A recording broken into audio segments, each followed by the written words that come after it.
Welcome to the latest episode of Honest Reviews. Today I'm going to be talking about the Omni from Standard Skate Co.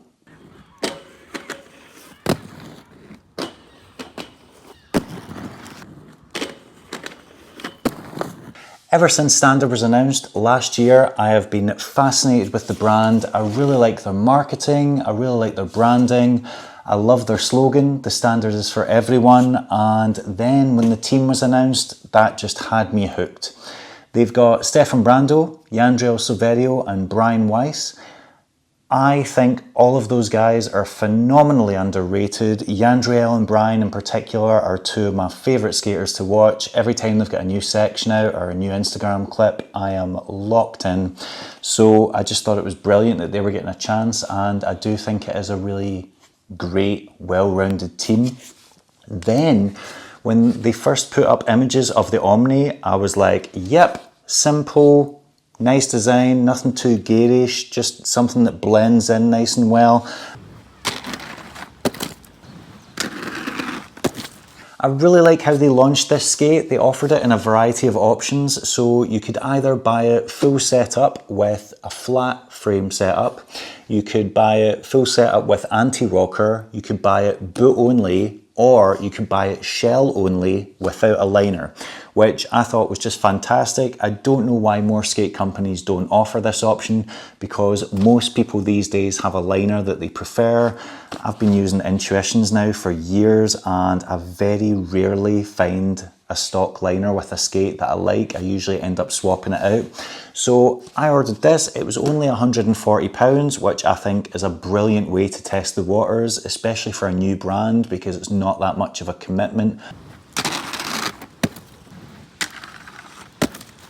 I really like the aesthetic of this. I genuinely believe it's one of the best silhouettes I've seen on the aggressive market in the past 5 years, possibly 10 years. You can see the inspirations from other skates. Standards say that this section here is inspired by the Rossi's Fifth Element, but I would say it bears more than a passing resemblance to the USD Sway, which is one of my other favourite skate designs of recent years, so win-win.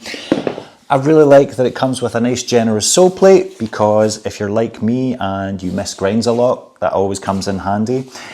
I like that it comes with a customizable stripe here, which kind of reminds me of Greg Preston when he was putting grip tape on the bottom of them skates just above the sole plate.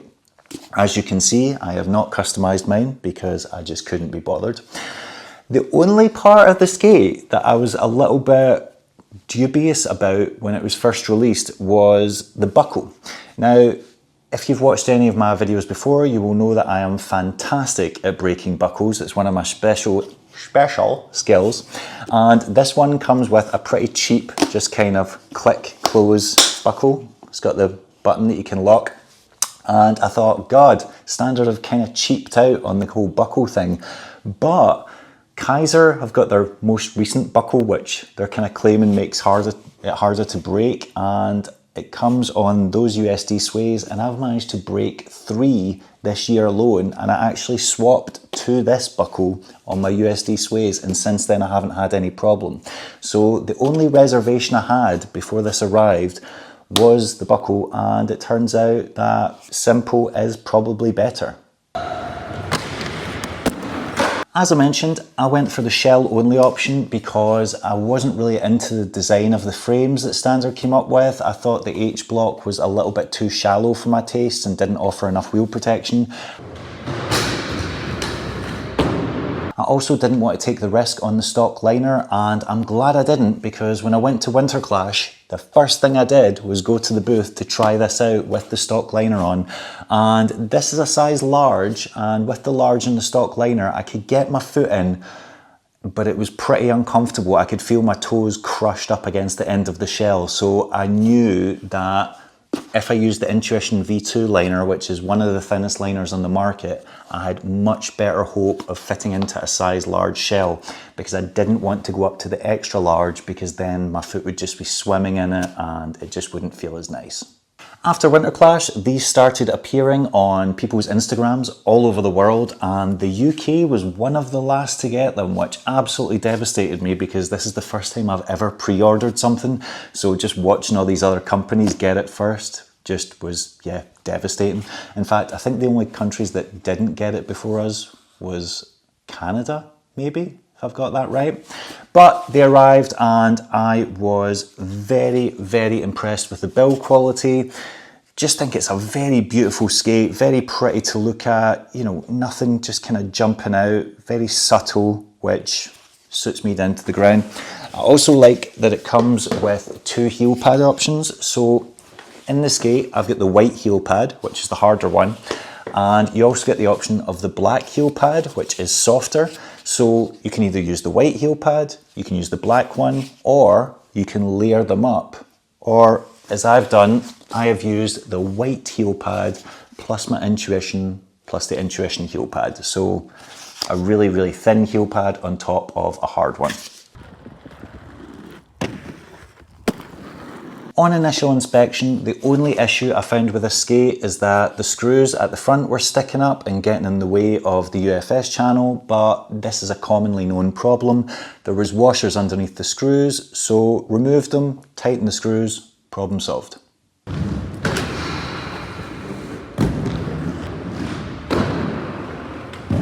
The first session I had on these was about a 2.5 hour session at Loading Bay Skate Park because it was absolutely chucking it down the rain here. And the first thing I noticed was the energy transfer on these is phenomenal. Just skating around, you can generate energy really, really quickly, generate speed really quickly. And this is going to sound really weird to say, but skating around from obstacle to obstacle reminded me of when I used to skate the Adapt Stealth. Now, obviously, this is a plastic shell. The Adapt Stealth is carbon skate, but they've got very, very similar properties in that they're both incredibly rigid. There's no lateral flex, there's no side-to-side flex, but there's quite a lot of forward flex, and that's because obviously the Adapt is very rigid, this is very rigid, and it's got quite a significant cutout in the back, so you can kind of lean forward and lean back quite a lot.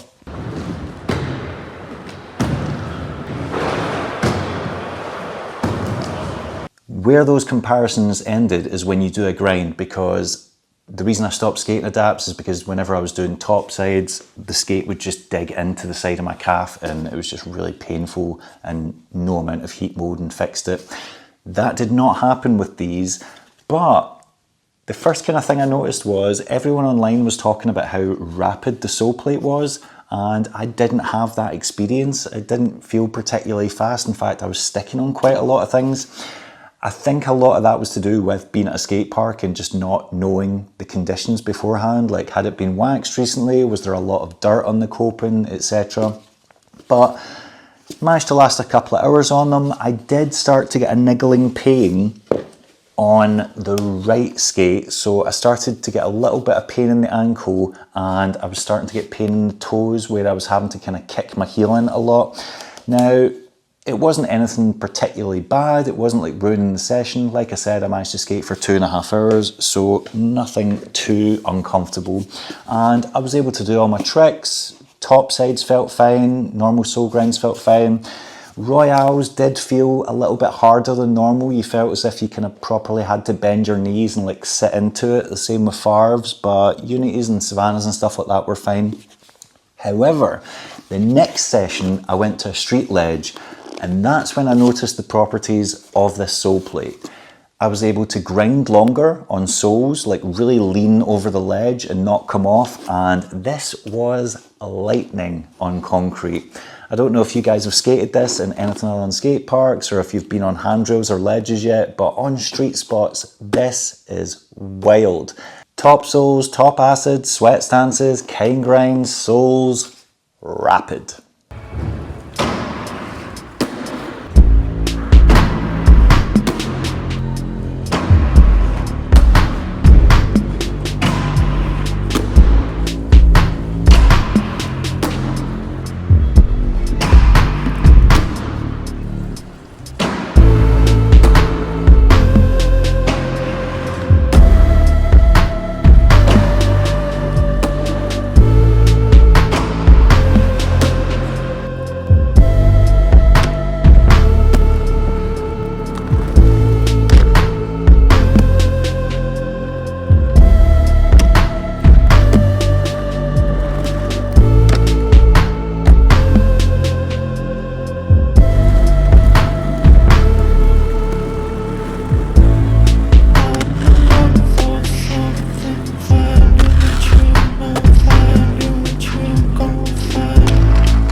After a couple of sessions, I decided I wanted to experiment with the heel pad because I'd been using the white heel pad with the Intuition heel pad for a couple of sessions. So wanted to take the white heel pad out and just see how it would feel just with the Intuition. And that is when I ran into the first issue that I've had with this skate. And that is that it absolutely shredded to bits the side of my Intuition liner. You can see it on this one.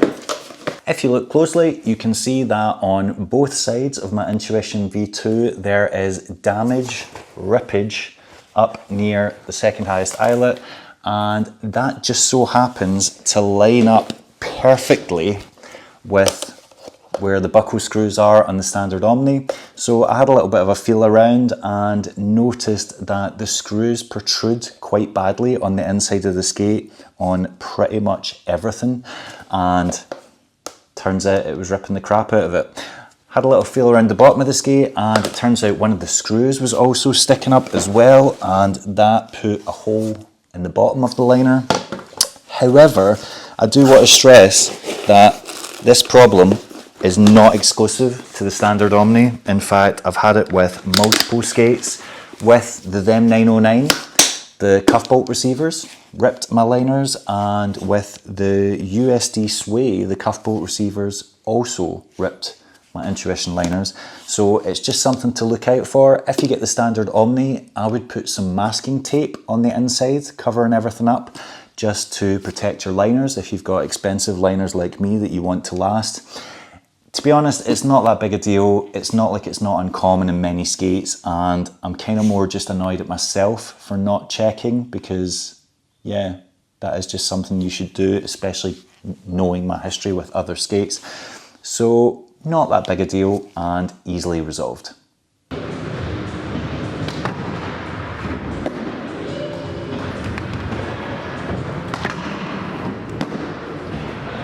As you can see, I've currently got these set up with Kaiser Fluid 5s with Mushroom Blade and Buddies wheels, but the most sessions on these, I was skating them with the T-Neck Michael Craft with the Buddies wheels, and I found that the pairing worked really well together. But after 2 or 3 sessions, I started getting quite intense ankle pain and toe pain. But weirdly, it was only on the right skate. I wasn't getting any ankle pain or toe pain on the left skate. Now, I know that my right foot is slightly bigger than my left, but I couldn't figure out why I was getting all this ankle pressure on one boot and not the other, especially as my left skate is the one that I do all my top sides and Royale tricks on, and my right foot doesn't really kind of bear that kind of pressure, so I thought that was a bit odd. I followed the instructions on the Standard Skate Co website to heat mold them. I did it first of all with a camping flask, just because I only wanted to move it out a little bit to see if that would make a difference, and it didn't really do anything at all. So for the second heat molding, I kind of strayed from their instructions a little bit. They say to put, I think it was 100 degrees they said, and you put it onto 100 degrees till it heats up, turn it off and leave it in for 15 minutes. I decided to leave the oven on for a minute at 100 degrees and then turn it off and leave it in, and this time I used something a lot bigger. I had a plastic cup and I turned it sideways to really stretch it out, and turns out it did the job. After I heat molded them twice, I was no longer getting the ankle pain, but I was still getting the toe pain. I was finding these just a little bit too short on the right skate. I bought some shoe stretchers from eBay for about £5, and in the process of trying to lengthen out this shell a little bit, I broke the shoe stretchers, so that was a failed experiment. I've been skating the Standard Omni for over 2 weeks now. I've had at least 10 or 11 sessions on it. Some of them have just been quick power hours, but I have had sessions up to 2.5 hours long, 3 hours long, 4 hours long, and that's been a mixture of street and park. My main takeaways from this skate are I've kind of got a bit of a love-hate relationship with it. I love how it looks, and I really like the energy transfer. I think the sole plate is brilliant. What they've come up with out the gate as a brand new company is fantastic. There's just certain elements of the skate that kind of bug me to the point where I can't get past it. First up is the cuff. I really like a stiff skate, but I just think it doesn't need to be this stiff.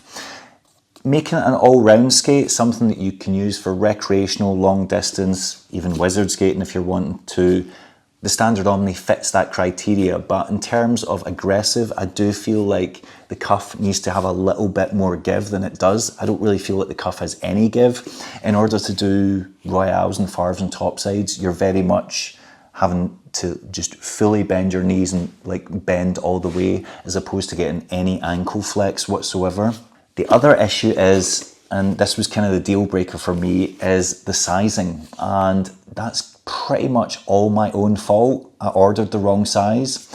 Standard Skatecoat took all the precautions they could. They put up a size chart on their website that you could print off. I printed it off, put my foot in with the liner on, and I was at the very, very upper end of the large shell. And when I tried them on at Winter Clash, I could fit into it with the thicker liner, the standard liner. So I thought with the Intuition V2, I would get away with it. And unfortunately, I've not. The Standard Omni, the large, goes up to a 9.5 UK. I ride a 9.5 UK in other shells, like the USD Sway, the USD Aeon, so I thought I would be able to handle it in this. But I will say that I think this 9.5 actually comes up a little bit shorter than the USD Sway. This is a bit of a crude comparison, but I filmed a little clip showing these two shells side by side without the sill plate on, and the Standard Omni is slightly smaller. Also, with the Intuition V2 in it, the large Intuition V2 doesn't sit flat inside the large Omni, it bunches up. The first few times I put them on, I noticed it had a kind of bit of folding in the middle of the liner, which I don't ever get in other skates. And then I realized it is because at some point it's pushing towards each other and making it fold a little bit in there. Also, this plastic sheet, which sits perfectly flat in the bottom of my USD Sway 9.5 and USD Aeon 9.5. It doesn't sit flat inside the Omni shell, it curves up at the back. Now, this isn't just to do with length, this is also to do with shape. If you look at these two shells, you will see that the USD Sway actually has a roomier toe box and is rounder on both sides, so it's equally kind of round here. Whereas the Standard Omni toe box, if you look at it, it's actually flatter on this side, which makes it smaller. Also, the Standard Omni's got a pretty skinny heel, so you combine the fact that this shell is marginally shorter than the 9.5 in the Sway and the Aeon, and the shape, and I just couldn't make it work for me. Now, people have criticised Standard for this, about the length of the shells. A couple of people, very vocal people. I think that's a little bit unfair, because they've tried their best to be transparent and help people out with sizing as much as possible because they're a new brand. Plenty of brands get this wrong. If you buy any USD skate in the same size, they all have a different fit. More likely they have a different length and a different shape. If you buy a size 10 Majestic 12 from Rosie's, I can't get my foot in it. If I buy a size 9 Fifth Element from Rosie's, my foot is swimming in it, even with a puffy liner. The fact is, it's pretty much impossible to get sizing in skates right. There's also other variations you need to consider, like the shape of your foot versus the shape of the shell, the fact that the manufacturer might have an issue, or there might be a defect, or there might be variations of a couple of millimeters, but the way I look at it is, it's not Standard's fault. I took a risk hoping that I could get into the large because I didn't want to be swimming in the extra large, and it didn't pay off. Although I have seen on skate websites that they're claiming this skate is true to size, I would tend to disagree. I would say that if you're like me and you just fit into a size 9.5 UK USD Sway or USD Aeon, you might struggle to get into the large Standard Omni, even with a really thin liner like the Intuition V2. I think this is a good skate that has the potential to be a great skate and challenge some of the biggest companies in the industry, like USD, Razors, them skates. And it really wouldn't be that difficult to change. If they can address the inner ankle pressure, which it looks like they're already looking into, if they can make just a slightly softer cuff, one that has a little bit of give, a little bit of bend, I think that would be great. And if they could come up with a size that is in between the large and the extra large, I would definitely buy another pair of these. I love the way they look.